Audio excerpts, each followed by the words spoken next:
तो जैसा कि हम लोग अभी चर्चा कर रहे थे कि अधिकार जो है वो अधिकार शब्द में ये भाव है कि अधिकार हो सकते हैं या अधिकार सबको प्राप्त नहीं। तो अधिकार की व्याख्या का अर्थ यह है कि अधिकार सबको प्राप्त होने चाहिए। अधिकार सबको प्राप्त होंगे तभी वो अधिकार कहलाएंगे। केवल राजा के अधिकार हैं, केवल उसके सभासदों के पास अधिकार थे, जैसा कि बहुत लंबे समय तक हमें पूरी दुनिया में दिखाई देता है। और इस कि ये अधिकार सबको समाज में अ, कभी भी शायद प्राप्त नहीं थे। तो ये अधिकार जो हो जाते थे वो विशेष अधिकार हो जाते थे। विशेष अधिकार क्यों हो जाते थे? क्योंकि थोड़े से लोगों को प्राप्त होते। अब इसमें जो सबसे बड़ा एग्जेम्प्टेड क्लास होता था, जो वंचित रहता था, वो था जेंडर, यानी कि महिलाएं, चाहे वो जिस भी भाषा, समूह, धर्म, जाति, समाज, देश काल परिस्थिति। देश काल परिस्थिति का मतलब होता है कोई भी समय हो, 1000 साल पहले हो, 500 साल पहले हो, 2000 साल पहले हो। तो देश काल परिस्थिति चाहे जैसी भी हो, महिलाओं को पुरुषों के बराबर अधिकार प्राप्त नहीं, बल्कि बहुत कम अधिकार प्राप्त थे। और यह प्रगति हम लगभग सभी समाजों में देखते हैं कि उसी प्रकार से हुई है। इसके अलावा दास दास बहुत बड़ी माने स्लेव्स जो है, ये हमारी जो मानव विकास की यात्रा है, वो हमारे 2500 साल के, अगर हम अच्छी सभ्यता को ले लें हम, कि जो जिसमें दर्शन वगैरह की बातें, फिलॉसफी ज़्यादा प्रबुद्धता हमारे अंदर आ गई, तो ये पूरा इतिहास हमारा 2500 साल से ज़्यादा पुराना नहीं है। प्रागैतिहासिक काल को लेकर तो बहुत पुराने चले जाएंगे, लेकिन जो लिखित इतिहास है वो 5000 साल पुराना माना जाता है। और हमारा जो राजनीतिक दर्शन का इतिहास है वो लगभग 2500 साल पुराना है। तो ये जो फिलोसफी और पॉलिटिकल फिलोसफी की जो हिस्ट्री है वो लगभग 2000 साल अभी ईसा के बाद और 500 साल ईसा के पहले जो यूनान में हुआ। तो ये अगर 2500 साल के इतिहास में देखें तो हर दौर में 20वीं शताब्दी के मध्य तक दास प्रथा थी दुनिया के अलग अलग देशों में। अब दास तो मतलब उनको मनुष्य के दर्जे से गिरा हुआ माना जाता, उनको मशीन माना जाता। यानी कि राजाओं के ज़माने में अब महाराजा सो रहे हैं तो उनका जो पंखा, जो बड़े-बड़े पंखे होते थे हिलाने वाले, वो दास उनको जो है चलाते थे, उसको हाथ से रस्सी खींचते थे। वो आप देखिए कि पुराना हमारा कल्चर है, अगर आप सिनेमा के गाने हैं कि डोली में बहू विदा होती थी, शादी के बाद लड़की विदा होती थी, तो वो एक गाँव से दो दूसरे गाँव जाना 50 किलोमीटर, 100 किलोमीटर दूर, वो डोली ले जाता कौन था? वो डोली कंधे पर रख के स्लेव्स ले जाते थे। तो ये जो मनुष्य के शारीरिक श्रम को मशीन के जैसे इस्तेमाल करने की पद्धति जो है, वो उसने दास प्रथा को जन्म दिया। और दास प्रथा 2100 साल में, 2000 साल में हमारे हमारे समाज में लगभग 1900 साढ़े 1900 साल तक विद्यमान थी। तो इसका मतलब ये था कि अधिकार जो थे वो उसमें से मानव समाज का बड़ा हिस्सा तो दास के नाम पर निकल गया। अब जो उसके बाद भी जो मानव मानव समाज का जो हिस्सा बचा, उसमें से महिलाओं को बराबरी के अधिकार मिले। तो जब हम अधिकार की बात करते हैं तो 20वीं शताब्दी ये पहली शताब्दी है। हालांकि 15वीं शताब्दी से ये काम चालू हो गया था, हाफ रेनेसां के ज़माने से। और हाफ जीवन के अधिकार की बात करता है, और धीरे धीरे धीरे वो अधिकार आगे बढ़ते हैं। तो 20वीं शताब्दी तक आते आते अधिकार का अर्थ हो गया, ये अघोषित अर्थ हो गया कि अधिकार का मतलब ये है कि सबको मिलने वाले अधिकार, केवल विशेषाधिकार नहीं। अब यहीं से हमारी बात शुरू होती है मानव अधिकार की बात। तो मानव अधिकार का कोई बहुत अलग से विशिष्ट अर्थ नहीं है। मानव अधिकार का अर्थ यह है कि ऐसे अधिकार जो मनुष्य को उसके व्यक्तित्व का विकास करने के लिए आवश्यक है, और यह सबको मिलनी चाहिए, केवल मुट्ठी भर लोगों को नहीं मिलनी चाहिए। तो सबको अधिकार मिलने चाहिए, और ऐसे अधिकार जो उसके जीवित रहने के लिए ज़रूरी है, उसके उसके पर्सनालिटी के डेवलपमेंट के लिए ज़रूरी है। अब इसमें 2 बातें आती हैं, एक भौतिक विकास और एक उसका मानसिक विकास।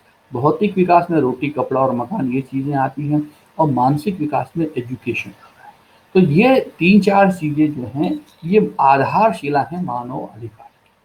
यानी कि जीवन की न्यूनतम आवश्यकताएं और उसकी शिक्षा, विचार, अभिव्यक्ति की स्वतंत्रता।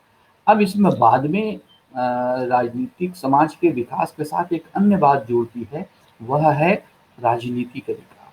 तो आप चाहें तो लिख सकते हैं, 2-3 राजनीतिक अधिकार बहुत इंपॉर्टेंट है। उन राजनीतिक अधिकारों में सबसे महत्वपूर्ण इंपॉर्टेंट है राजनीतिक समाज बनाने का अधिकार। मैं बहुत धीमे धीमे बोल रहा हूँ इसलिए कि बात अभी अब इसमें मेरे फर्स्ट ईयर के बच्चे काफ़ी हैं, पीजी के भी बच्चे हैं, तो थोड़ा सा डायस्पोरा थोड़ा सा वाइड है। तो कुछ लोग पहले से बहुत कुछ जानते हैं, कुछ लोग अभी बिल्कुल फ्रेशर्स हैं। तो इसलिए बात समझ आए आपके आप तक पहुँचे।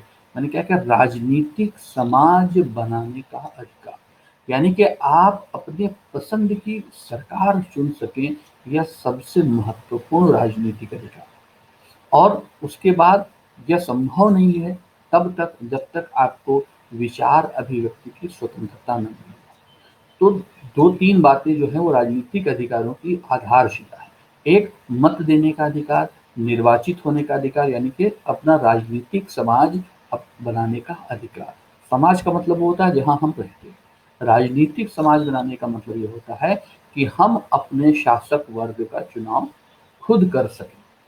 और अपने शासक वर्ग का चुनाव करने में जाहिर सी बात है, हमारी इच्छा है तो हम स्वयं भी उस शासक वर्ग में शामिल हो सके। तो ये जो शासक वर्ग का चुनाव करने का अधिकार है, हाँ, इंग्लिश में राइट टू वोट, लेकिन राइट टू वोट बहुत छोटा सा शब्द है, उसका अर्थ भी बहुत सीमित है। मैं थोड़ा इसको वाइड करके समझाना चाह रहा हूँ आपको कि राजनीतिक समाज बनाने का अधिकार, जो पॉलिटिकल सोसाइटी होती है, एक सिविल सोसाइटी होती है, एक होता है सोसाइटी होती है। इसका डिस्टिंक्शन हम बाद में बताएंगे को किसी दिन और डिटेल में काफी। सिविल सोसाइटी का मतलब ये होता है कि आप अपने अधिकार के अलावा दूसरों के अधिकारों के लिए भी सजग हैं। That is called civil society. Civil society का मतलब ये होता है कि सभ्य समाज, सभ्य तो सभी हैं। सिविल समाज के सिविल सोसाइटी का मतलब ये होता है कि आप दूसरों के अधिकारों की भी चिंता करते हैं। तो ऐसे समाज को हम सिविल सोसाइटी कहते हैं। केवल अपने अपने अधिकार से मतलब नहीं होता। पॉलिटिकल सोसाइटी, ये बहुत इंपॉर्टेंट फ्रेज है, ये ज्यादातर आपने कभी सुना नहीं होगा इसको। लेकिन राजनीतिक समाज का मतलब ये होता है कि आप शासक समुदाय को बनाने का और उसमें भाग लेने का और उसको नियंत्रित करने का, अब ये नियंत्रित करने का जो अधिकार है, ये विचाराभिव्यक्ति की स्वतंत्रता है कि आप सरकार के विरोध करने का अधिकार। थॉमस हॉब्स से कहता है कि अगर राज्य व्यक्ति के जीवित रहने के अधिकार पर हमला कर दे, आपने समझौता करके राज्य बनाया है, क्यों? क्योंकि आपके जीवन की को खतरा हो गया था प्राकृतिक अवस्था में। लेकिन राज्य का कोई अधिकार आपके जीवन को ही संकट में डाल दे तो आपको राज्य के प्रति विद्रोह करने का अधिकार। तो विरोध करने का अधिकार बहुत पवित्र राजनीतिक अधिकार है। जिस समाज में राज्य सत्ता का, शासन सत्ता का, अपने शासक वर्ग का विरोध करने का अधिकार नहीं होता, उसको हम लोकतांत्रिक समाज कह ही नहीं सकते। तो ये जो राजनीतिक अधिकार है, इसकी स्थापना होती है 20वीं शताब्दी में, धीरे धीरे 15वीं शताब्दी से चालू हो जाती है।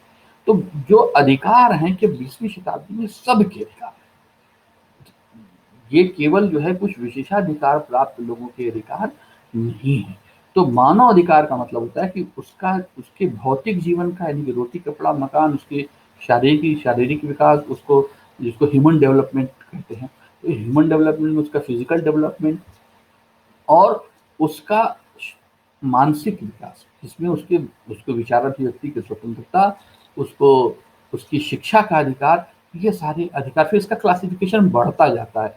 ह्यूमन डेवलपमेंट, हम जब मानवीय विकास की बात करते हैं तो मानवीय विकास का मतलब केवल विकास नहीं होता। केवल विकास मतलब आपने ज़्यादा पैसा कमा लिया तो आपका अच्छा विकास हो गया, आप सारी लग्जरीज दुनिया की खरीद सकते हैं अगर आपके पास ज़्यादा पैसा है। लेकिन मानवीय विकास का मतलब ये होता है कि एक ऐसा सस्टेनेबल, एक स्थायी विकास ऐसा कि जो मनुष्य होने के नाते आपके कुछ पैरामीटर्स हैं उनको वो पूरा करता हो। जैसे पंजाब का विकास और केरल का विकास।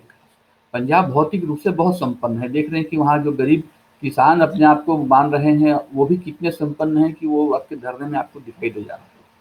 तो लेकिन वैसी भौतिक संपन्नता हो सकता है केरल में ना हो, शायद नहीं है वैसी भौतिक संपन्नता। लेकिन केरल का जो मानव विकास है उसकी तुलना हम स्वीडन, नॉर्वे और डेनमार्क से कर सकते हैं। कितना अच्छा मानव विकास है। मानव विकास का अच्छा मानव विकास का मतलब क्या है? साक्षरता 100% है, स्त्रियों की औसत शादी की आयु ज़्यादा है, प्रति स्त्री जो है बच्चे पैदा करने की दर कम है, आपके शिक्षा का स्तर बहुत अच्छा है, स्त्रियों को बराबरी का अधिकार मिला हुआ है, संपत्ति में अधिकार मिला हुआ है, दलितों को, जनजातियों को बहुत सारे बेहतरीन अधिकार मिले हुए हैं। केरल भारतवर्ष का सब पहला राज्य है, बाद में तमिलनाडु भी शायद शामिल हो गया उसमें, कि जिसमें मंदिरों में पुरोहित वर्ग की भर्ती वो लिखित परीक्षा करके लेते हैं, और उसमें एससी एसटी सब की भर्ती होती है। उसके लिए पुरोहित के लिए जन्म से पुरोहित होना, पुरोहित के घर में पैदा होना जरूरी नहीं। उनकी भी संख्या पर्याप्त है, लेकिन उन्होंने क्लास का स्ट्रक्चर को खोलने की कोशिश की। तो मानव विकास के जो पैरामीटर जिसमें स्वीडन आगे, नॉर्वे आगे, डेनमार्क आगे है, उसमें केरल उनके बराबरी के बराबर ठहरता है। तो मानव विकास का अब कोई शब्द आया है तो बता दूं, इसकी इसके जो पायनियर है उनका नाम है महबूबुल हक। आप चाहे तो लिख सकते हैं, महबूबुल हक। ये बांग्लादेश के थे और उस समय बांग्लादेश पाकिस्तान होता था। तो उन्होंने पहली बार ये ह्यूमन डेवलपमेंट की का कॉन्सेप्ट दिया था, मानवीय विकास की अवधारणा दी थी। और ये आज संयुक्त राष्ट्र संघ और पूरी दुनिया में स्थापित अवधारणा है मानव विकास का। कि उसके विकास का असली मतलब होता है मानव विकास। तो मानव अधिकार जो है वो उस प्रकार के अधिकारों की स्थापना की बात करता है जो मानवीय विकास से संबंधित, केवल भौतिक विकास से संबंधित न। भौतिक विकास कई बार मानवीय विकास को बाधित कर देता है। जैसे कहीं से कोयला निकालना है, लोहा निकालना है, तो उस समय तो बड़ी बड़ी कंपनियां होती हैं, उनकी वजह से वहां पर पर्यावरण के अधिकार खतरे में पड़ जाते हैं। जो एब ओरिजिनल्स रहते हैं वहाँ, जो मूल निवासी वहाँ के, उनके जीवित रहने का अधिकार खतरे में पड़ जाता है। तो भौतिक विकास को ही हम केवल विकास नहीं कहते हैं। तो थोड़ा सा रिकैप में कर देता हूँ कि मानव अधिकार जब हम बात करते हैं तो उसके पहले हमें अधिकार के बारे में बात करना होता है। और अधिकार की बात जब हम करते हैं तो अधिकार का अर्थ ही यही है। अधिकार की हम परिभाषा लेंगे तो किसी की भी परिभाषा ले लें, वाइल्ड की ले लें, किसी की भी ले लें, कि अधिकार वे सामाजिक वही मांगे हैं जिन्हें समाज स्वीकार करता है और राज्य लागू करता है। तो ये एक मैकेनिकल परिभाषा हो जाती है। लास्टी कहते हैं कि अधिकारों के बिना मनुष्य का उसके व्यक्तित्व का विकास संभव नहीं है। तो ठीक है, लेकिन वो सब के लिए है। लास्की के भी कहने का अभिप्राय ये है कि सब के लिए, यानी कि सबको मिलने चाहिए। इसमें सबसे ये जो मिसिंग एलिमेंट है वो यही है, जिसकी वजह से हम अधिकार की बात करते हैं। अधिकार का मतलब सबके अधिकार, किसी को ज्यादा किसी को कम अधिकार नहीं। और ये अगर आप विद्यार्थी हैं, थोड़ा सा इसको सोचने की कोशिश करिएगा कि क्या ये सबको अधिकार प्राप्त थे। अगर आप इतिहास के विद्यार्थी हैं तो आप देखेंगे कि ऐसा नहीं है कि हम उस विषय पर आएंगे जब उसका हिस्टोरिकल पर्सपेक्टिव लेंगे। तो मानव अधिकार का मतलब ये है कि समाज के सभी व्यक्तियों के अधिकार, ऐसे अधिकार जिनके बिना उसका भौतिक शारीरिक विकास संभव नहीं है, उसका मानसिक आध्यात्मिक विकास संभव नहीं है। यह अधिकार सबको होने। अब मानसिक आध्यात्मिक विकास का मतलब उसको शिक्षा का अधिकार होना चाहिए, उसको अपना राजनीतिक समाज बनाने का, उसको नियंत्रित करने का, उसको मत देने का, उसका विरोध करने का, ये अधिकार होने चाहिए। मिनिमम अधिकार होने चाहिए, जिसको संयुक्त राष्ट्र संघ ने अपने मानव अधिकार की घोषणा पत्र में लिया। और लगभग आज दुनिया के सभी देश उसको मान्यता देते हैं और ये दिखाने की कोशिश करते हैं कि उनके यहाँ मानव अधिकारों की स्थिति अच्छी है। तो इसका जो क्रक्स है, इसका जो मूल भावना है वो ये है कि मनुष्य के व्यक्तित्व के विकास के लिए, उसकी कम्प्रहेंसिव पर्सनालिटी डेवलपमेंट के लिए जो अधिकार जरूरी हैं वो मानव अधिकार है। और साथ में इसका ये भी माना जाता है कि ये अधिकार अलग से दिए जाने की जरूरत नहीं होती। ये बहुत इनमें से ज्यादातर अधिकार मनुष्य होने के नाते उसको नैसर्गिक रूप से प्राप्त हैं। राज्य केवल उनको मान्यता देता है। कुछ अधिकार ऐसे हैं जैसे राजनीतिक अधिकार जिनमें ज्यादा शामिल हैं, यह राज्य अपनी परिस्थितियों के अनुसार उसको देता है। लेकिन विरोध करने का अधिकार, मत देने का अधिकार, इसमें परिस्थितियां जवाबदार नहीं है। ये तो सबको मिलना चाहिए। कुछ दूसरे किस्म के जो अधिकार हो सकते हैं वो राज्य के स्थिति के अनुसार राज्य देते हैं, लेकिन राज्य ही अधिकारों को रिकॉग्निशन देता है। तो अब इसमें एक और बात आती है कि अधिकार एक पॉलिटिकल और लीगल कॉन्सेप्ट नहीं, राजनीतिक और कानूनी अवधारणा है।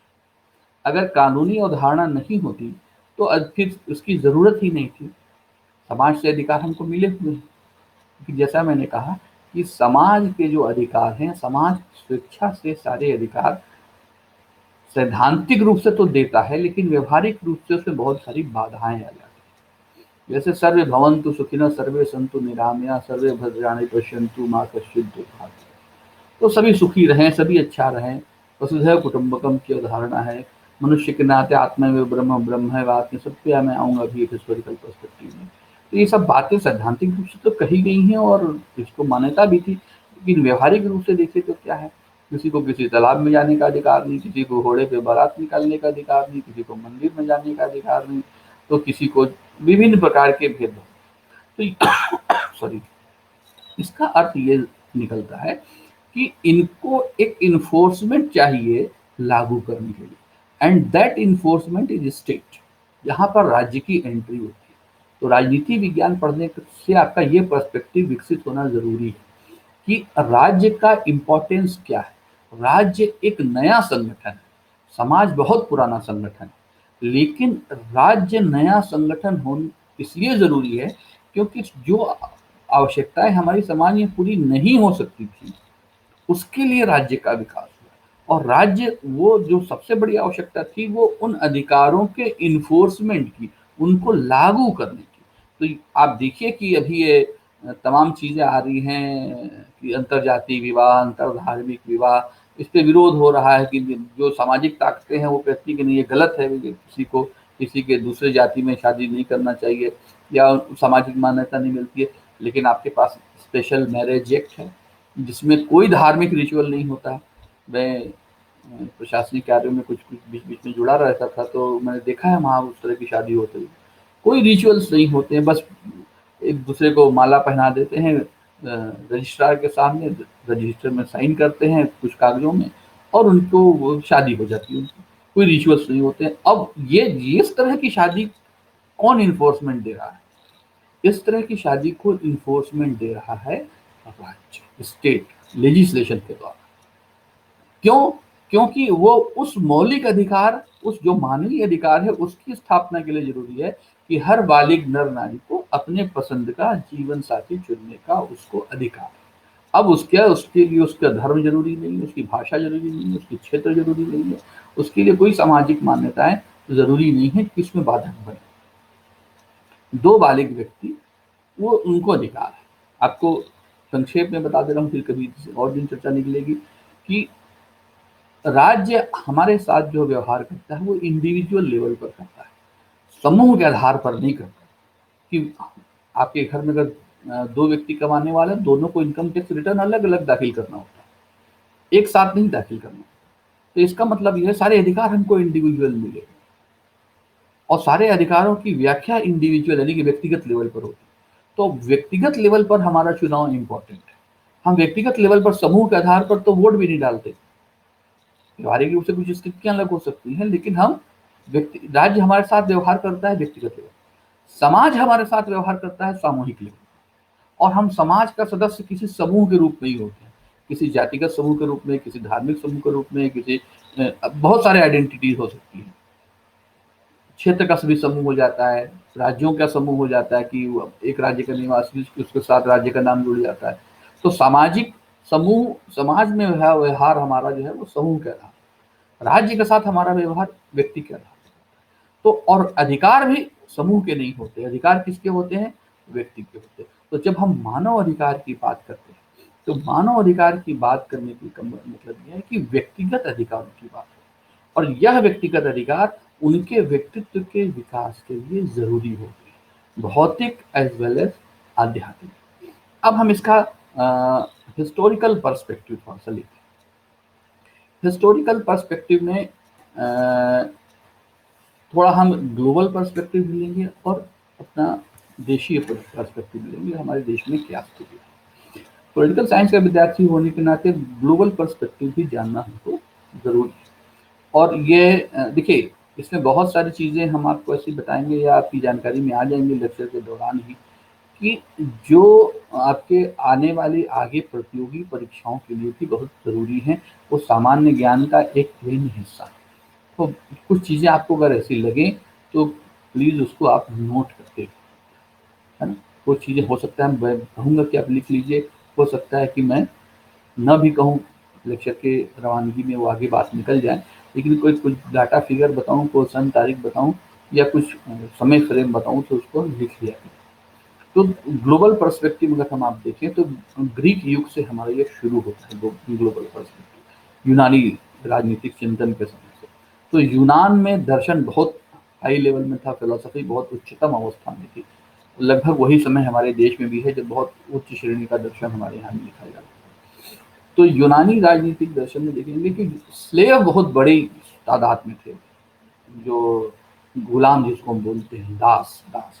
और अरस्तु भी कहता है कि दासों को नागरिकता का अधिकार नहीं है, जबकि हम अरस्तु को राजनीति विज्ञान का पिता कहते हैं।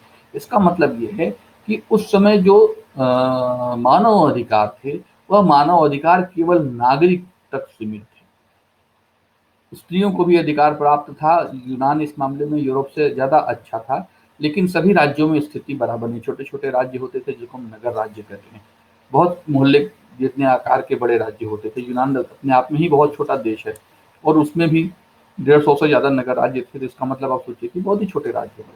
तो हर राज्य में स्थिति अलग-अलग थी। ईसा का जो प्रादुर्भाव होता है, हज़रत ईसा जो जीसस क्राइस्ट, उसके बाद से ईसवी सन प्रारंभ होता है। अब ईसा के बाद आने के बाद ईसवी सन जब शुरू होता है तो इस एक एन्नो डोमिनी चालू होती है, जिसे एडी बोलते हैं आप।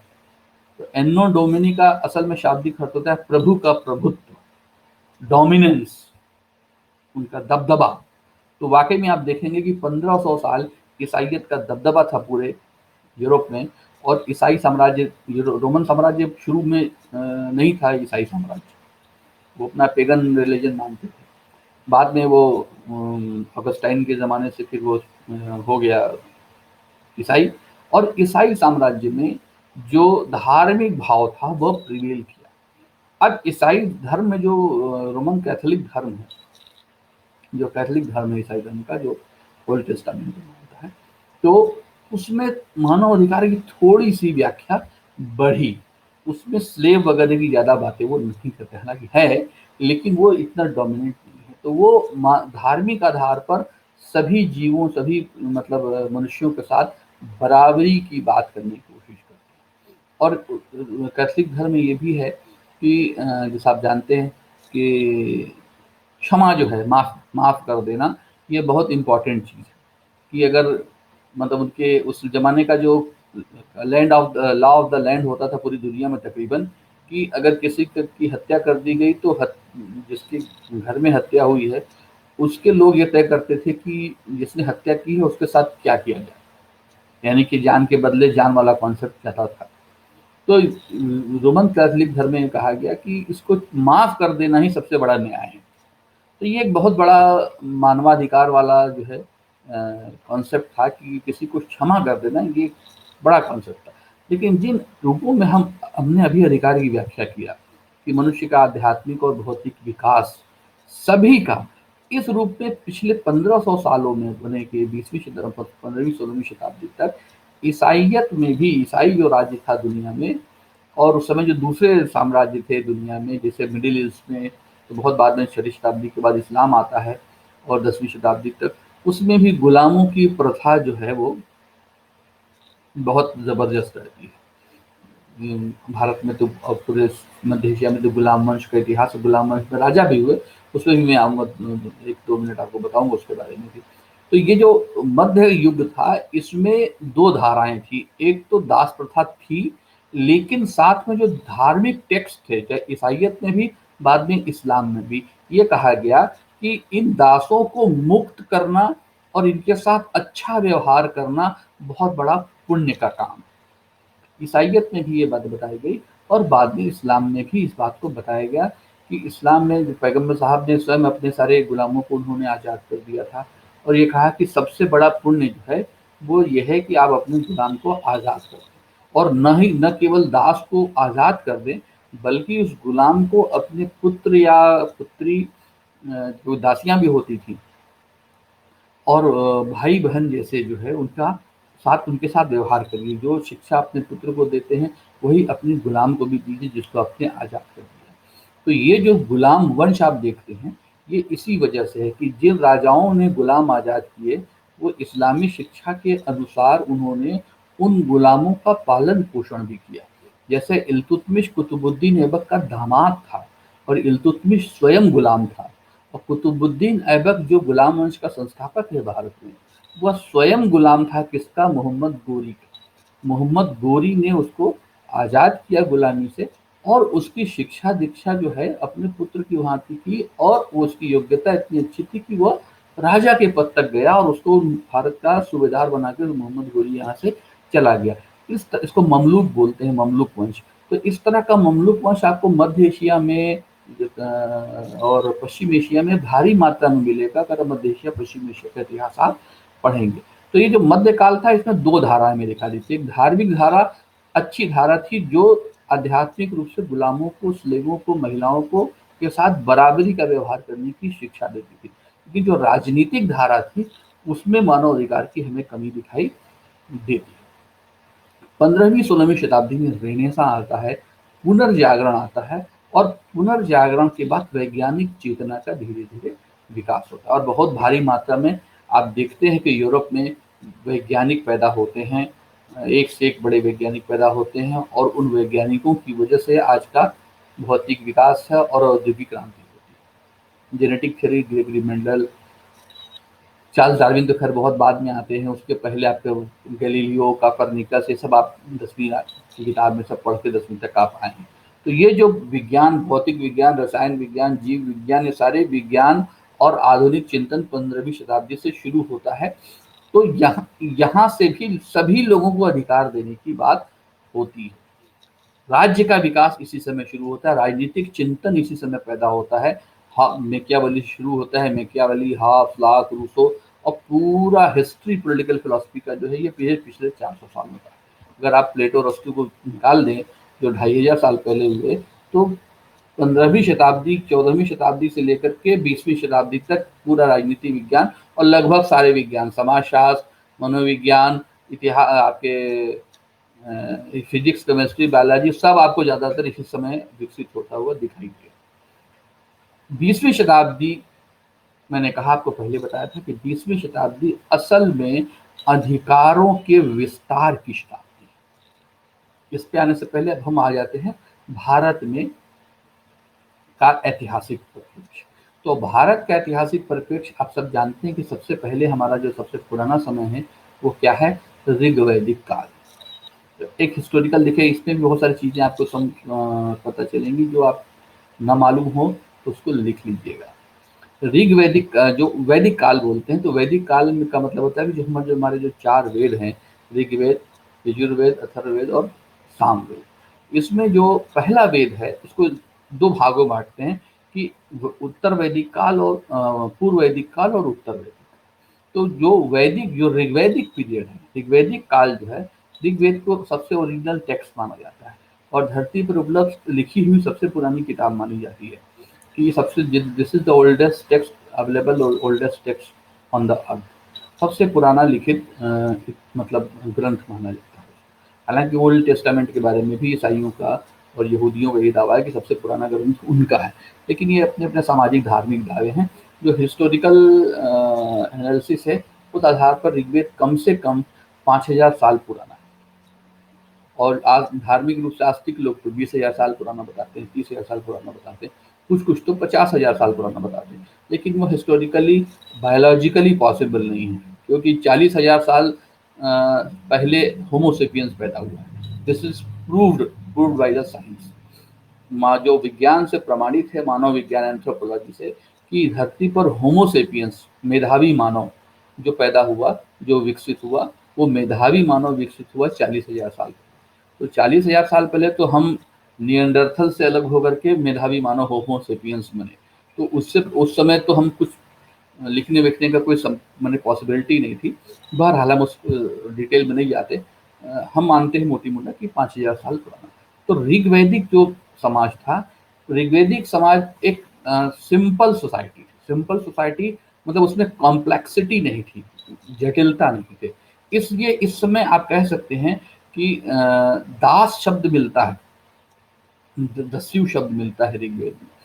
तो दास रहे होंगे, लेकिन फिर भी ये लगभग सभी को प्राप्त अधिकार थे। ऋग्वैदिक समाज बहुत ही समतापूर्ण समाज था, ग्रामीण समाज था, जनजातीय समाज था और सभ्यता की प्राथमिक अवस्था थी। हालांकि हम नहीं मानते कि सभ्यता काफी विकसित तो थी ऋग्वैदिक काल में, क्योंकि क्योंकि जिस तरीके के मतलब जो चीजें हैं ऋग्वेद में, उनकी बहुत सारी गणनाएं बहुत परफेक्ट हैं। तो इसका मतलब है कि इनका जो इंटेलेक्चुअलिटी थी बहुत हाई लेवल की थी ऋग्वेद में। जिस तरह की ऋचाएं हैं, श्लोक है, अब ऋग्वेद में लिखे कुछ नाम बताता हूँ, आप चाहे तो लिख सकते हैं। गार्गी, मैत्रेयी, अपाला, घोषा, लोपामुद्रा, ये सब महिलाओं के नाम हैं, महिला ऋषियों के नाम। इन महिला ऋषियों ने वेदों की में ऋचाओं की, मंत्रों की रचना की है। गार्गी ने की है, मैत्रेयी ने की है, लोपामुद्रा ने की है, घोषाला ने की है। तो ये इसका मतलब ये है कि जो मंत्र पुरुष ऋषि रखते थे, रचते लिखते थे, वो उतना ही अधिकार महिलाओं को भी प्राप्त था। तो जो जेंडर जस्टिस है वो समय था, महिला पुरुषों में कोई भेद नहीं था। और उस समय जो राजनीतिक संगठन थे, सभा और समिति बहुत ही महत्वपूर्ण राजनीतिक संगठन थे। हालांकि राजनीतिक संगठन राज्य जैसा नहीं था, सभा पूरे गांव की सभा होती थी, जितने एल्डरली लोग होते थे उसमें बैठते थे, सारे फैसले लेते थे। और उसमें एक मंत्री परिषद जैसी छोटी सभा होती थी, उसको बोलते थे समिति। तो समिति जो है एग्जीक्यूशन करती थी, उसको लागू करती थी। तो ऋग्वैदिक काल में हम कह सकते हैं कि जिसको आज हम ह्यूमन राइट कहते हैं, that was almost available to every, ये सबको प्राप्त थे। समस्या उत्पन्न होती है उत्तर वैदिक काल से, जब सभ्यता जटिलता की ओर बढ़ती है, हमारी जरूरतें बढ़ती जाती हैं। जिसको रूसो ने कहा, संपत्ति की अवधारणा जब आई, तो रूसो कहता है कि यह असमानता की ओर, असमानता के साथ पाप की ओर पहला कदम था। संपत्ति के साथ मनुष्य मेरा तेरा सीखता है, मेरी संपत्ति तेरी संपत्ति, मेरा परिवार तेरा परिवार। तो ये मेरा तेरा की भावना आती है इमरजेंस ऑफ प्रॉपर्टी के साथ, संपत्ति की अवधारणा के साथ। तो संपत्ति लाइफ को जटिल बनाती है, कॉम्प्लेक्सिटी उसमें लाती है। तो जैसे जैसे कॉम्प्लेक्सिटी बढ़ती है हमारी, वैसे वैसे हमें नियमों की जरूरत पड़ती है, ज्यादा नियम की जरूरत पड़ती है। जैसे अभी देखिए, कंप्यूटर नहीं थे जब आज, अभी से 25-30 साल पहले के, तो हमारे पर हमको कोई साइबर क्राइम की, कंप्यूटर तो आया तब भी साइबर क्राइम की जरूरत नहीं, साइबर क्राइम की जरूरत तब पड़ी जब इंटरनेट आया। तो जैसे जैसे हमारा लाइफ जटिल होता जा रहा है, हमें नए कानूनों की जरूरत पड़ती है। साइबर एक्ट कानून नहीं था, साइबर कानून को लाना पड़ा। तो संपत्ति के साथ लाइफ की कॉम्प्लेक्सिटी बढ़ती है, लाइफ की कॉम्प्लेक्सिटी बढ़ती है, विभेद भी बढ़ते हैं। अब उस विभेद को बराबर करने का जो काम होता है वो राज्य करता है। उस समय राज्य ऐसा मजबूत संगठन ऐसा नहीं था कि उस कॉम्प्लेक्सिटी को एड्रेस कर सके। नतीजा क्या हुआ, भेदभाव पैदा हुए, जाति व्यवस्था पैदा हुई। जाति जो कर्म के आधार पर थी ऋग्वैदिक काल में, वो उत्तर वैदिक काल में वो जन्म के आधार पर होगी, कि जो लोहार का बेटा लोहार, जो भी बढ़ई का बेटा बढ़ई, जो भी काम कर रहा है वो उसका खानदानी काम होता है, गया धीरे धीरे धीरे। महिलाओं के साथ, उनको महिलाओं का डोमेन सीमित कर दिया गया, वो घर में ही रहेंगी, घर में ही काम करेंगी, बाहर नहीं जाएंगे। वो सभा समिति में उनकी सदस्यता कम धीरे धीरे होती गई।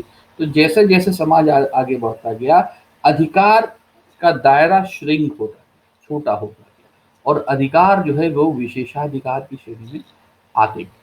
अब छठी शताब्दी ईसा पूर्व तक आते आते एक नया धर्म आता है भारतवर्ष में, बल्कि दो धर्म आते हैं जिसको हम छठी शताब्दी ईसा पूर्व की धार्मिक क्रांति कहते हैं। वो है बौद्ध धर्म और जैन धर्म।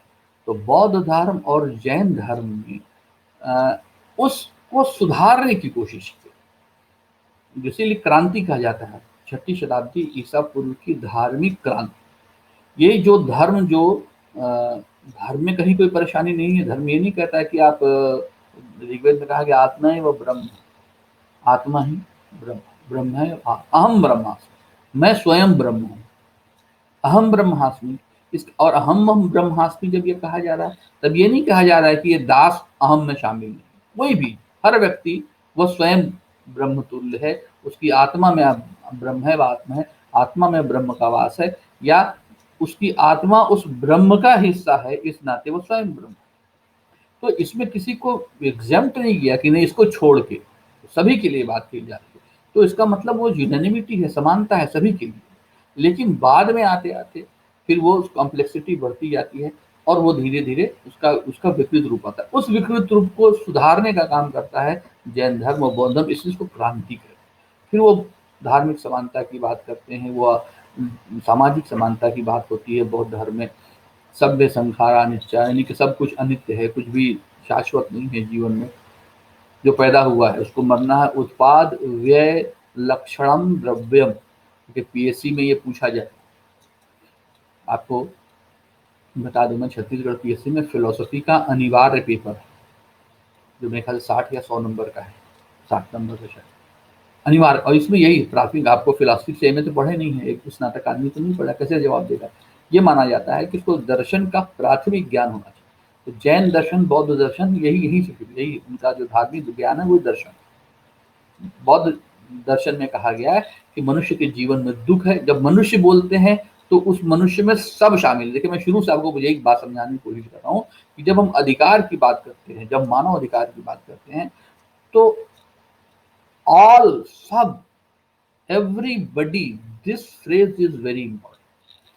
जब मनुष्य कहते हैं तो मनुष्य में स्त्री पुरुष दास ये वो सब शामिल, कोई एग्जेम्प्टेड नहीं। जब हम नागरिक कहते हैं तो सब नागरिक उसमें शामिल है। उसमें कोई धर्म के आधार पर ये नागरिक नहीं, धर्म के आधार पर वो नागरिक, ऐसे नहीं। तो जब हम मानव अधिकार की बात करते हैं तो बौद्ध धर्म क्या करता है, मनुष्य की बात, कि मनुष्य के जीवन में जो दुख है वह दुख उस दुख का कारण है।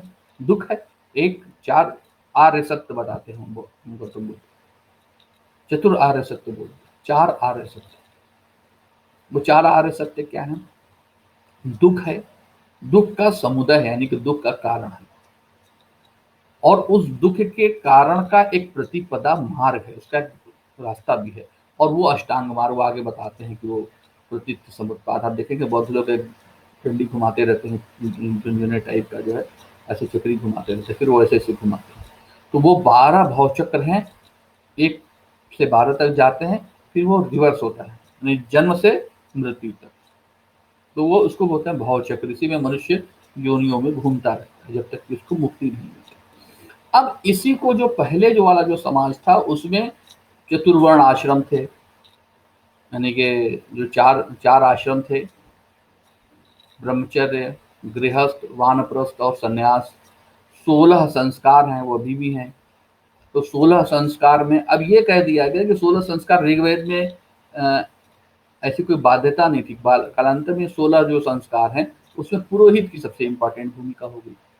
तो ये इनसे विभेद पैदा हुआ। इस विभेद को ठीक किया बौद्ध धर्म और जैन धर्म। उनका उत्पाद व्यय लक्षणम द्रव्य, द्रव्य का लक्षण है उत्पाद होना और नष्ट हो जाना, और इसमें ये सबके लिए है।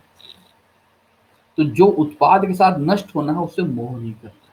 तो गौतम बुद्ध ने और महावीर स्वामी ने ये मानवीय समानता पर बल दिया। तो यहाँ से फिर से एक बार, और जो दया का, जो करुणा का जो विस्तार था वो मनुष्य से आगे ले जाकर जीवों तक पहुंचा। अशोक जो बहुत बड़ा सम्राट था, सब अशोक की कहानी जानते हैं, उसने बौद्ध मतलब दया भाव को जीवों तक प्रसारित किया। उसके जो निजी किचन में जितने पशु मारे जाते थे खाने के लिए, वो सब उसने बंद करवा दिए। पशुओं की हत्या पर रोक लगवा दिया। और जैन दर्शन में तो और भी है कि छोटे चिदड़ू, छोटे मतलब जो बैक्टीरिया है उनका भी नाश नहीं होना चाहिए। और सोचिए कि उनके बारे में उनको जानकारी भी थी कि ऐसे सूक्ष्म जीव, सूक्ष्माति सूक्ष्म जीव, यानी कि सूक्ष्मों में भी अति सूक्ष्म जीव। इसलिए आप देखिए जैन मुनि मुंह पे कपड़ा बांधे रहते हैं कि हवा के साथ हमारे जो श्वसन प्रक्रिया में भी कुछ जीव जा सकते हैं जिनकी हत्या हो सकती हो जाएगी, तो उनको भी वो छन जाए, उससे फिल्टर हो जाए। इसीलिए जैन धर्म में खेती करने की मनाही है। ये खेती करने से हल चलाएंगे तो मिट्टी में विद्यमान जो छोटे जीव हैं उनकी हत्या हो जाएगी। तो जो करुणा का विस्तार है, जो दया का विस्तार है, जो प्रेम का विस्तार है, वो मनुष्य में ही नहीं बल्कि पशुओं में, और पशुओं में भी जो ऐसे जीव जो दिखाई नहीं दे रहे हैं वहां तक उसका विस्तार किया गया। तो जो मानव अधिकार का जो कॉन्सेप्ट है ये धार्मिक रूप से बौद्ध धर्म और जैन धर्म में और भी प्रबल हो जाता है। अब इसके बाद का जो आता है हमारा मध्यकाल। तो मध्यकाल जो है ये राजनीतिक तंत्र की प्रगति का काल है। बड़े बड़े राजवंश स्थापित होते हैं। जो पहला राजवंश स्थापित होता है भारतवर्ष में, बहुत बड़ा राजवंश, वो है गुप्त काल। ठीक है, गुप्त काल अशोक का काल जो ईसा पूर्व का समय है, जो दूसरी शताब्दी तक आता है, मौर्य काल जिसको हम बोलते हैं। लेकिन जो बड़ा राजवंश है वो आता है गुप्त काल, जिसमें कालिदास और बाणभट्ट जैसे महाकवि होते हैं और साहित्य लिखा जाता है। तो गुप्त काल उसके बाद आता है 12वीं शताब्दी 10वीं शताब्दी तक। फिर वहाँ से विदेशी आक्रमणकारी आते हैं और फिर यहाँ से जो ममलूक वंश, कुतुबुद्दीन ऐबक, इल्तुतमिश, और वहाँ से फिर ये एक खिलजी, तुगलक, के तमाम मुगल तक आते हैं। तो ये पॉलिटिकल इंस्टीट्यूशंस के मजबूत होने का, एक निरंकुश राजतंत्रों का आपको ज़माना दिखाई देता है।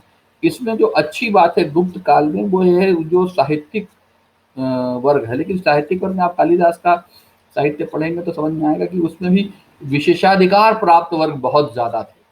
जैसे संस्कृत तो राजभाषा थी, लेकिन आम आदमी की भाषा संस्कृत थी, आम आदमी की भाषा पाली थी। अब भाषा के संबंध में आपको संक्षेप में बता दें कि भाषा का भी एक औपनिवेशिक स्वरूप है हमारे देश में। जो शासक वर्ग की भाषा होती है वही अभिजात्य वर्ग की भाषा होती है। गुप्त काल में शासक वर्ग की भाषा संस्कृत थी, अभिजात्य वर्ग की भाषा भी संस्कृत थी। फिर वो गुप्त काल के बाद मध्यकाल में आते आते ये जो खासकर इस्लामिक पीरियड में शासक वर्ग की भाषा जो है वो फारसी हो गई। तो अभिजात्य वर्ग की भाषा भी फारसी हो गई। तो जो समाज का अभिजात्य वर्ग था, आप देखेंगे कि जो नॉन मुस्लिम अभिजात्य वर्ग था वो भी बहुत भारी मात्रा में वो फारसी और अरबी का विद्वान, खास करके फारसी का विद्वान, क्योंकि वो राजकाज की भाषा थी। मुहावरा बन गया कि हाथ कंगन को आरसी किया और पढ़े लिखे को फारसी किया। यानी फारसी आता है, पढ़ा लिखा है, मतलब उसको फारसी आना चाहिए। तो फारसी चूंकि कॉलोनियल लैंग्वेज थी, औपनिवेशिक भाषा थी, राजकाज की भाषा। अब फारसी को विस्थापित किया भारत में अंग्रेजी, अंग्रेजों के आने के साथ अंग्रेजी राजकाज की भाषा हो गई। तो आज देखिए, आज भी अभिजात्य वर्ग की भाषा अंग्रेजी। आम आदमी हिंदी बोलता है, लोकल लैंग्वेज बोलता है, अपना क्षेत्रीय भाषा बोलता है, लेकिन जो उसकी अभिजात्य वर्ग की भाषा है, राजकाज की भाषा है, आज भी अंग्रेजी। इसलिए हिंदी की जब बात होती है तो मैं एक ही बात बोलता हूँ कि हिंदी जिस दिन राजकाज की भाषा हो जाएगी, उसी दिन हिंदी को उसका वास्तविक सम्मान मिलेगा। जब तक राजकाज की भाषा जो भी रहे उसी का सिक्का चलेगा, क्योंकि हर आदमी को नौकरी चाहिए। हर आदमी अभिजात वर्ग शासक वर्ग को कॉपी करता है, और अभिजात वर्ग को मध्यम वर्ग कॉपी करता है, मध्यम वर्ग को निम्न वर्ग इमिटेट करने की कोशिश करता है। तो भाषा का भी एक अभिजात्यवादी स्वरूप है। इसको भी हम कहीं मानवाधिकार, मानवीय अधिकार से कंसर्न इसका भी बनता है कि अभिजात्य वर्ग की भाषा जो है वो शासक वर्ग की भाषा होती है। तो ये पूरे मध्यकाल में वो राजतंत्र के मजबूत होने का काल है। राजतंत्र के मजबूत होने से विशेषाधिकारों का प्रसार होता है, यानी कि राजा के जो कृपा पात्र होते हैं, सभासद होते हैं, सांसद होते हैं, वो ज़्यादा उनके पास विशेष अधिकार होते हैं। तो जो विशेष अधिकार हैं तो वो तो विशेष अधिकार हैं। इसके बाद आप देखेंगे कि मध्यकाल में जो गोल्डन पीरियड आता है, जिसमें मानव अधिकारों की हम बात देखते हैं, करते हैं, सुनते हैं, वो है भक्ति काल। भक्ति काल ये 13वीं शताब्दी से 15वीं 16वीं शताब्दी तक आता है, 17वीं शताब्दी तक कह सकते हैं, जिसमें विभिन्न धर्मों में जो इस्लामिक पीरियड था, उसमें इस्लाम का जो गोल्डन पीरियड दुनिया भर में माना जाता है वो है 8वीं शताब्दी से 13वीं शताब्दी तक का। और भारत में जो इस्लामिक शासन का जो गोल्डन पीरियड है वो आता है Mughal period. Mughal period Islamic शासन का भारत में गोल्डन पीरियड माना जाता है, जिसमें मुगलों ने शासन की एक नई विधा, उस पर हम किसी और दिन चर्चा करेंगे, मुगलों ने शासन की एक नई विधा विकसित की, और वो विधा का जो जन्मदाता है वो अकबर को माना जाता है। फिर इसको ग्रेट कहा जाता है, महान कहा जाता है, कि उसने शासन में मतलब शासन को परिवर्तित करने का काम नहीं किया। उसने शासन जो जैसा था, जहाँ राजा था उसको वही राजा बना दिया, बस उसको एक रिकॉग्निशन दे दिया। लेकिन वर्ल्ड वाइड इस्लाम का गोल्डन पीरियड 8वीं शताब्दी से 13वीं शताब्दी तक माना जाता है। इस समय सूफी धर्म का काफी विस्तार हुआ, और सूफी संत धर्म में भी ये माना जाता है कि सब समानता, मानवीय समानता पर बहुत ज्यादा बल दिया गया। जो एक नाम लिख सकते हैं, एमन सीना नाम है उसका, इब्न सीना, जिसको फादर ऑफ मॉडर्न मेडिसिन कहा जाता है। एक नाम ऐसा है अलगोरिथम का, अल ख्वारिज्म लिख सकते हैं नाम, ये भी अल ख्वारिज्म का। अल ख्वारिज्म के बिना तो ये लाइव जो आपका हमारा लेक्चर चल रहा है ये भी पॉसिबल नहीं होता अलगोरिथम के बिना। अलगोरिथम मैं खुद पर्सनली बहुत नहीं जानता, क्योंकि ये फिजिक्स और मैथमेटिक्स का विषय है, लेकिन ये मैंने अनगिनत जगह इसको पढ़ा है कि एल्गोरिथ्म के बिना जो है सोशल मीडिया या आज का इलेक्ट्रॉनिक मीडिया पॉसिबल नहीं।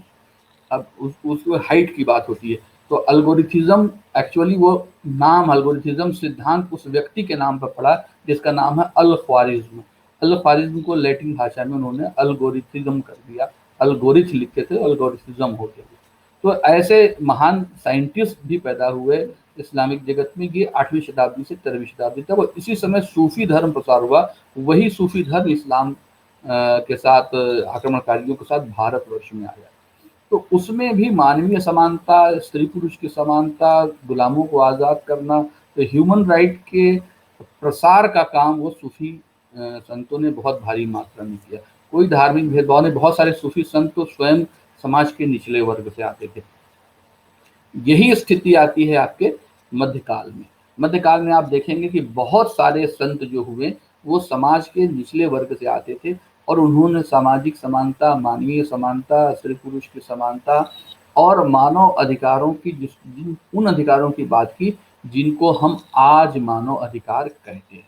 तो मध्यकाल एक भी गोल्डन पीरियड है जब समाज से भी अधिकार सबको बराबर नहीं मिलते थे और राज्य से भी नहीं मिलते थे।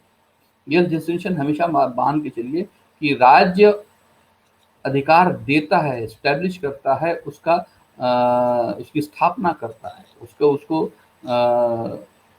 संरक्षण देता है। लेकिन जो मध्यकाल तक जो राजतंत्र थे वह भी व्यक्ति को अधिकार नहीं देते थे। इसलिए हम कहते हैं कि जो मॉडर्न स्टेट है इसी को हम स्टेट कह सकते हैं।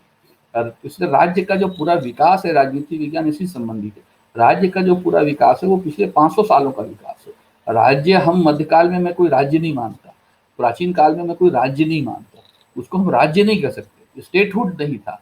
स्टेटहुड तो ये पिछले 500 सालों में विकसित हुआ है। और 20वीं शताब्दी, चाहे जितनी भी बुरी शताब्दी हो, दो विश्व युद्ध हुए हैं, असल में मानव सभ्यता की सबसे अच्छी और खूबसूरत शताब्दी है, क्योंकि इस शताब्दी में मनुष्य के सभी वर्गों को अधिकार, उसका विस्तार हुआ। मैं बोलता हूँ उसको कि this is the century of diffusion of the rights. अधिकारों के वितरण की शताब्दी है ये, कि अधिकार समाज के सभी वर्गों को। आप देखेंगे कि हर परिवार अपने आप में पुराने जमाने का एक राज्य होता था। अगर आप देखें कि पुराने जो निरंकुश राजा होते थे, वैसी स्थिति हमारे पितृसत्तात्मक समाजों में जो पिता होता था या उसकी जो मुखिया लेडी होती थी, आप देखिए कि उनको लगभग वैसे ही अधिकार प्राप्त थे, कि वो जो नवागंतुक बहुएं होती थी और उनके साथ वो बहुत अमानवीय व्यवहार करते, और जो कह दिया गया वो पत्थर की लकीर। तो इस प्रकार का एक हर फैमिली अपने आप एक स्टेट होती, लेकिन उस फैमिली स्ट्रक्चर को भी ढीला करने का काम किसने किया? तो स्टेट ने किया। तो मॉडर्न स्टेट एक डिफरेंट चीज है, वो पुराने स्टेट से इसकी कोई तुलना नहीं हो सकती। तो मॉडर्न स्टेट का जो एवोल्यूशन है वो मॉडर्न स्टेट पिछले 500 सालों में विकसित हुआ है। और इन 500 सालों में सबसे ज्यादा जो मॉडर्न स्टेट, आप देखिए कि 20वीं शताब्दी में दूसरा विश्व युद्ध हुआ, प्रथम विश्व युद्ध के बाद से चालू हुआ, तो सारे देश आजाद होना चालू हुए।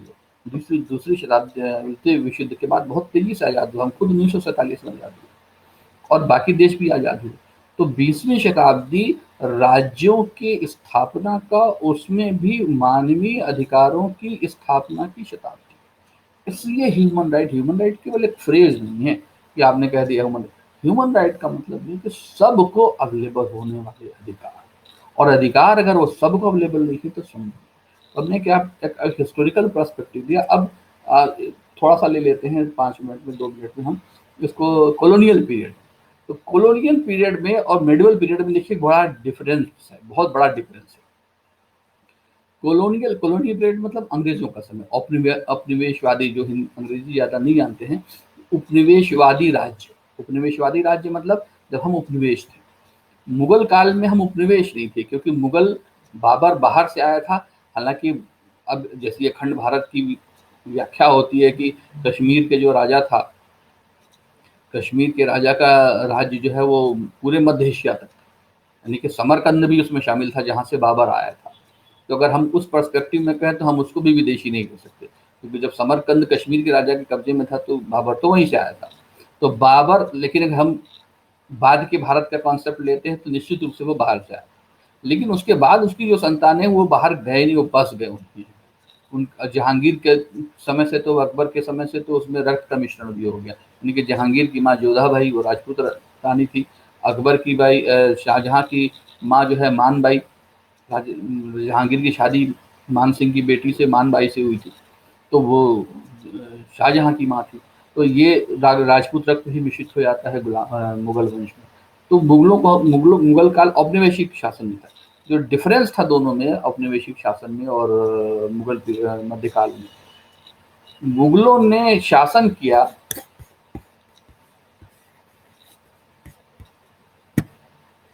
मुगलों ने जो शासन किया उसमें उन्होंने भारत की सामाजिक मान्यताओं में हस्तक्षेप नहीं किया। नतीजा क्या हुआ कि उन सामाजिक मान्यताओं में हस्तक्षेप नहीं करने से बहुत सारी कुरीतियां भी पैदा होंगी, जिसमें सबसे बड़ी कुरीति थी सती प्रथा, जो किसी पुराने धार्मिक साहित्य में अवेलेबल नहीं है। सती का जिक्र पुराने साहित्यों में नहीं मिलता है, ऋग्वैदिक वैदिक साहित्यों में सती का जिक्र नहीं है, बाद की स्मृतियों में है।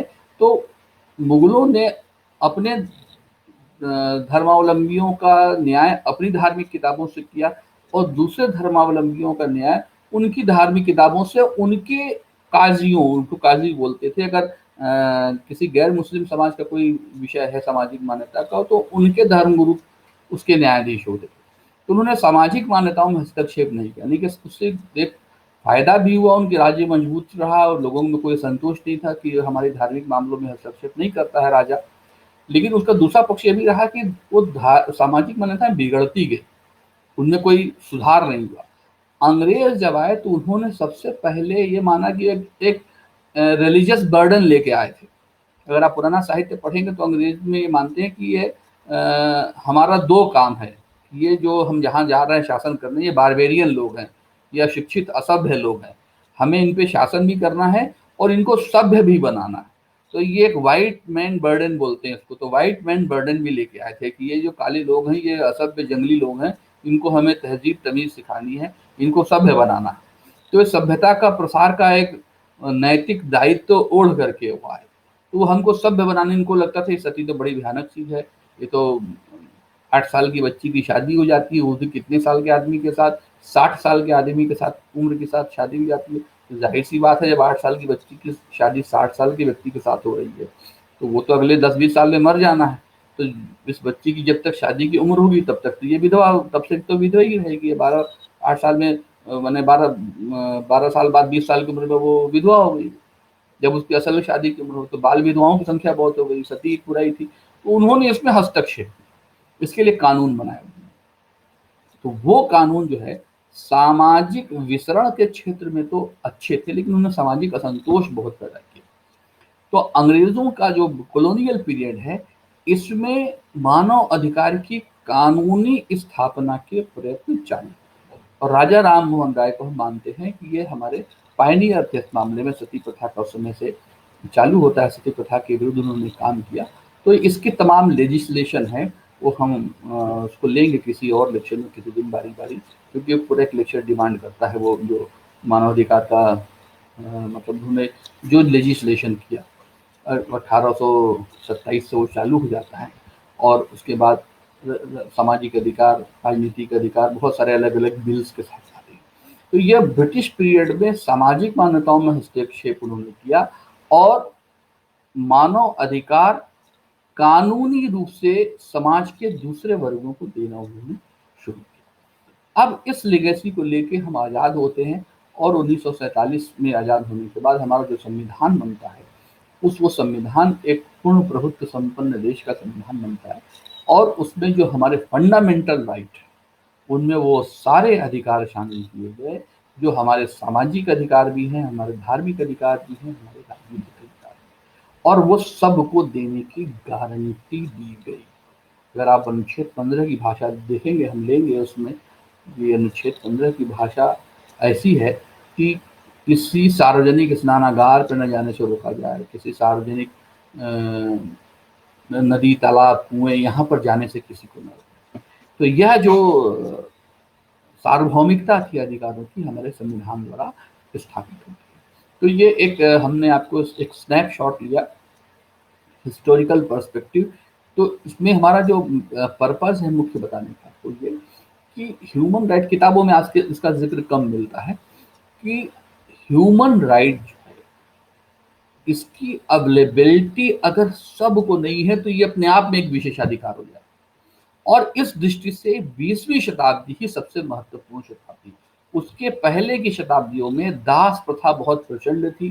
तो जब हम सबके अधिकार की बात करते हैं, उसमें आबादी का सबसे बड़ा हिस्सा दास शामिल नहीं होते। उसके बाद जो दूसरा हिस्सा बचता है उसमें महिलाएं बचती हैं। उन महिलाओं को अधिकार नहीं थे। आप देखेंगे कि ब्रिटेन, स्विट्जरलैंड जैसे देश में महिला अधिकार बहुत थोड़े से लोगों को मिले थे। ब्रिटेन को हम कहते हैं कि लोकतंत्र का घर है। मैग्ना कार्टा 1215 से चालू होता है और 20वीं शताब्दी तक आते आते सबको अधिकार मिलते हैं। लेकिन हकीकत में हाउस ऑफ कॉमन्स, उसके डेटा अवेलेबल है, किसी दिन बताऊंगा आपको, कि आधे से ज्यादा सीट केवल 150 मतदाता मिलकर चुन देते थे। केवल 150, 157-58 लोग मिल करके हाउस ऑफ कॉमन्स की आधी सीट का तय करते, यानी कि फ्रेंचाइज सबको नहीं था, मताधिकार सबको उपलब्ध नहीं था। ये ब्रिटेन जैसे देश में। और ये ज्यादा नहीं, 18वीं शताब्दी की बात कर रहा हूँ, 19वीं शताब्दी तक की स्थिति। तो इसका मतलब ये था कि वो समाज का अभिजात्यवादी स्वरूप था। तो ह्यूमन राइट केवल ऐसा नहीं कि हमारे यहाँ गरीब देशों में ही ये सब ह्यूमन राइट की प्रॉब्लम है। ह्यूमन राइट की प्रॉब्लम सब जगह थी। अब ये ह्यूमन राइट 20वीं शताब्दी में स्थापित हुआ ज्यादातर बड़े देशों में, और वहां से ये विचलित होता है समाज के दूसरे हिस्से में, दुनिया के दूसरे देशों में। इसलिए 20वीं शताब्दी को मैं मानता हूँ ये अधिकारों के वितरण की, अधिकारों के फैलाव की शताब्दी है। अधिकार यानी कि आप इसकी तुलना में उस गमले से करता हूँ। ये हमारे क्लास के दूसरे विद्यार्थी जो पुराने हैं उन सब सुन चुके हैं सब बातें, कि अगर एक गमले की मिट्टी अगर आप तोड़ते नहीं है बार बार, तो पानी नीचे तक नहीं जाएगा। आप ऊपर पानी डालते हैं, वो ऊपर ऊपर लेयर तक, जड़ों तक रह जाता है। एब्जॉर्ब होके नीचे तक पहुंचने के लिए उसकी मिट्टी को उल्टा पुल्टा करना, खोदना उसको जरूरी होता है।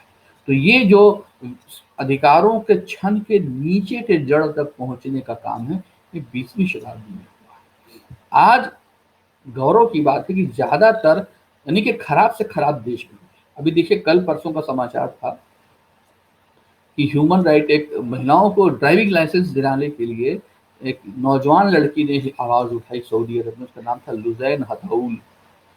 आप नाम याद रखिए, किसी परीक्षा में पूछा जा सकता है। लुजैन हथौल ने उसको जेल कर दिया गया और बड़ी व्यापक प्रतिक्रिया हुई कि उन्होंने ड्राइविंग लाइसेंस तो दे दिया, लेकिन दूसरे लोग और नेतागिरी न करें इसलिए इसको बंद कर दो। तो अधिकार अभी भी सबको प्राप्त नहीं है दुनिया के बहुत सारे देशों में। सऊदी अरब में तो अब जाकर के महिलाओं को थोड़े बहुत अधिकार मिल रहे हैं। और सऊदी अरब कहने को इस्लामिक देश है, तो इस्लाम में तो कहा गया कि आप सबके साथ समानता व्यवहार करिए, स्त्री पुरुष के साथ नहीं। स्त्री को संपत्ति का अधिकार देने वाला मैं समझता हूँ इस्लाम दुनिया का पहला धर्म है जिसको जो राइट टू प्रॉपर्टी देता है महिलाओं को 1400 साल पहले। लेकिन जहाँ से पैदा हुआ वहीं उस देश में वो उनको वो अधिकार प्राप्त नहीं। तो ये तो एक राजनीतिक तंत्र हो जाता है। तो इसलिए 20वीं शताब्दी अधिकारों के फैलाव की शताब्दी है, अधिकारों की उपलब्धता की शताब्दी है। इसलिए मानव अधिकार बहुत इंपॉर्टेंट हो जाता है। अब हम इसको फैमिली लेवल में, सोसाइटी लेवल में क्या कर सकते हैं, इसके साथ मैं अपनी बात समाप्त करूंगा। इसके लिए बहुत क्रांतिकारी होने की जरूरत नहीं है। इसके लिए आपको आपके इर्द गिर्द जो लोग हैं, बच्चे हैं, बूढ़े हैं, जो आपके फैमिली मेंबर भी हो सकते हैं, अड़ोस पड़ोस में, सर्विस प्रोवाइडर है, मैं इनको नौकर नहीं कहता, सर्विस प्रोवाइडर, ड्राइवर है, काम वाली बाई है, माली है, कोई छोटा मोटा सामान बेचने वाला है, किसी भी अन्य प्रकार की सेवा उपलब्ध कराने वाला है। हुआ ये मध्यकाल में पूरे दुनिया भर में कि सेवा देने वाले लोगों को हम बहुत हकीर, बहुत कमतर निगाह से उनको देखते थे और उनके साथ बुरा। ह्यूमन राइट उनके काम को प्रतिष्ठा, यूरोप में हो गया ये, इसलिए देखिए वहां पर काम को प्रतिष्ठित किया। अब वही देखिए, अगर वो काम बाल काटने का कर रहा है हमारे यहाँ, तो उसकी जाति बना दी गई। अब वही बाल काटने वाला यूरोप में का कॉन्सेप्ट आ गया, वो सैलून हो गया या पार्लर हो गया, तो अब तो वो कोई भी जात वाला पार्लर खोल लेगा और वो सम्मानजनक काम। तो उन्होंने काम को सम्मान दिया। अब वो स्थिति हमारे यहाँ है, हमारे काम को सम्मान दिया है। तो हमारे इर्द गिर्द जो सर्विस प्रोवाइडर, उनकी हम रिस्पेक्ट करें। चौकीदार है, ड्राइवर है, माली है, घर में कुछ साफ सफाई करने वाले लोग हैं जो आपके घर में कुछ काम करने आते हैं। मैं उनको नौकर शब्द का इस्तेमाल नहीं करता, बड़ा ही गंदा और विभत्स शब्द है। नौकर, कोई नौकर नहीं है आज के ज़माने में। इन बातों को रिकॉग्निशन देना।